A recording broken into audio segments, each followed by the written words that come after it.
আসসালামু আলাইকুম। আমার চ্যানেলটি যদি ভালো লাগে সাবস্ক্রাইব করে সাথে থাকবেন।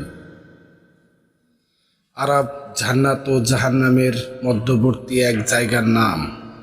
এমন কতক মানুষ যাদের নেকি বদি সমান হলেও ওই স্থানে কিছুদিনের জন্য অবস্থান করবে এবং পরে আল্লাহর রহমতে তারা জান্নাতে প্রবেশ করবে।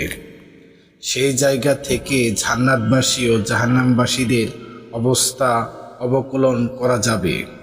মহান আল্লাহ বলেন, জান্নাতি ও জাহান্নামী অথবা জান্নাত ও জাহান্নাম উভয়ের মধ্যে পর্দা থাকবে এবং আরাফে কিছু লোক থাকবে যারা প্রত্যেককে তারা লক্ষণ ধারা চিনবে এবং তারা ভেস্তেবাসীদেরকে আহ্বান করে বলবে, তোমাদের উপর শান্তি বর্ষিত হোক। তারা তখনও ভেস্তে প্রবেশ করেনি, কিন্তু প্রবেশের আকাঙ্ক্ষা করে। আর যখন তাদের দৃষ্টি দোজখবাসীদের প্রতি ফিরিয়ে দেওয়া হবে, তখন তারা বলবে, হে আমাদের প্রতিপালক, আমাদেরকে অত্যাচারীদের সঙ্গী করো না।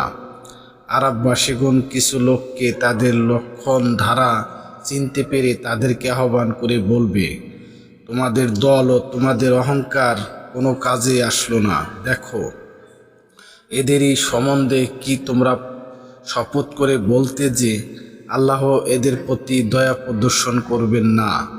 এদেরকে বলা হবে, তোমরা ভেস্তে প্রবেশ করো, তোমাদের কোনো ভয় নেই এবং তোমরা দুঃখিত হবে না।